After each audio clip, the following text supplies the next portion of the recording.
नमस्ते दोस्तों, सरल बात में आपका स्वागत है। दोस्तों, ऐसा सुनने में आ रहा है कि कोविड की एक थर्ड लहर आने वाली है। थर्ड वेव जो है वो बच्चों को अफेक्ट करने वाली है। इसी टॉपिक पे आज हम डिस्कस करने वाले हैं डॉक्टर समीरा समीर भारती से। डॉक्टर समीरा समीर भारती पिछले 25 सालों से प्रैक्टिस कर रही हैं और पालव महिला मंडल की अध्यक्ष हैं। आइए मिलते हैं डॉक्टर समीरा समीर भारती से और बात करते हैं थर्ड वेव ये कितनी इफेक्टिव और बच्चों को इससे कैसे बचाया जा सकता है।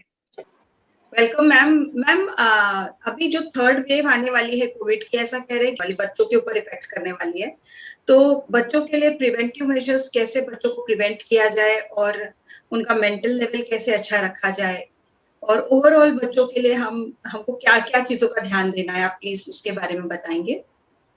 सबसे पहले रचना, जो अभी कोविड का सिनारियो है उसमें सबसे ज्यादा जो अफेक्ट हो रहे हैं वो बच्चे अफेक्ट हो रहे हैं कि जैसे बच्चों एडल्ट में सिम्टम आते हैं वैसे बच्चों में सिम्टम्स हम लोगों को स्टार्टिंग में बहुत कम दिखाई देते हैं या माइल्ड सिम्टम हम लोगों को दिखाई देते हैं।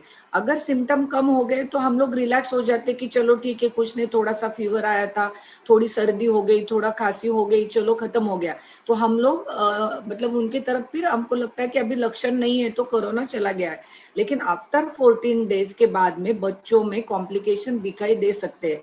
तो बच्चों में आफ्टर 14 डेज क्लोज विजिलेंस की बहुत ज्यादा जरूरत है। अगर सिम्टम्स कम भी हो गए होंगे तो भी बच्चों में after 14 days also any complication अगर अराइज होने वाला होगा तो हमको बारीक बारीक चीज पे उनको ध्यान देने की बहुत ज्यादा से ज्यादा जरूरत है। तो ऐसा नहीं करिए कि अगर सिम्टम कम हो गया तो चलो सब ठीक हो गया, ऐसा नहीं है।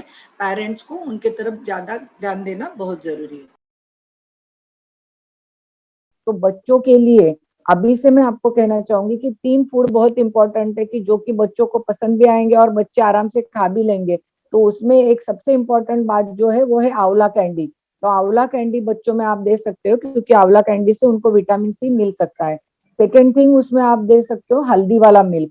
जब आप हल्दी वाला मिल्क उनको दे रहे हो तो उसमें हल्दी मिल्क को बॉईल करके उसमें हल्दी डाल के उसके बाद में खजूर या खारीक, उसकी जो बारीक मुरदरा पाउडर जो रहेगा वो उसमें डाल के बॉईल करके आप वो हल्दी वाला मिल्क उनको दे सकते हो। तो ये बच्चों में आप करंट सिनारियो ऑफ कोविड ये सारी चीज दे सकते हो कि उनकी जो रोग प्रतिकार शक्ति है उसमें बढ़ जाएगी।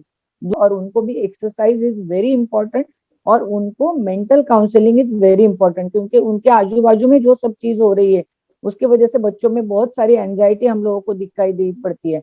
तो एंजाइटी उनको कम करने के लिए ज्यादा से ज्यादा समय हम लोगों को जितना हम बिता सकते हैं एज अ पेरेंट तो उनके साथ हमें बिताना जरूरी है। और जो भी उनके क्वेश्चंस है उनको आप इग्नोर मत करिए। जो भी क्वेश्चंस उनके अराइज हो रहे हैं उनके माइंड में उनको आप अच्छी तरह से उनको आंसर करिए। अगर आप उनको आंसर करते हो, उनको प्रॉपर आंसर उसका मिल जाता है तो उनकी एंजाइटी लेवल जो है वो कम हो जाती है क्योंकि आजू बाजू में सब चीज उनको दिखाई दे रही है और उनको सुनाई दे रहा है कि थर्ड वेव बच्चों पे अटैक करेगा तो इसका उन पे गलत ये हो सकता है। तो उनसे बात करनी इक्वली इम्पोर्टेंट है। Thank you so much ma'am, आपने इतनी अच्छी इंफॉर्मेशन दी है और आज के डेट में ये बहुत बहुत इम्पोर्टेंट भी है क्योंकि हम सुन रहे हैं कि थर्ड वेव जो है वो बच्चों के ऊपर अटैक करेगी और पेरेंट्स बहुत घबराए हुए हैं। तो डेफिनेटली ये इन्फॉर्मेशन बहुत बहुत काम आएगी ऐसे पेरेंट्स और ऐसे बच्चों के लिए जो कि इससे अफेक्ट हो सकते हैं। हम फिर मिलेंगे दोस्तों। अगर आज की इन्फॉर्मेशन आपको अच्छी लगी हो तो इसको अपने दोस्तों के साथ शेयर कीजिएगा, चैनल को सब्सक्राइब कीजिएगा। हम फिर मिलेंगे किसी नए टॉपिक और नई इन्फॉर्मेशन के साथ। तब तक के लिए नमस्ते, थैंक यू।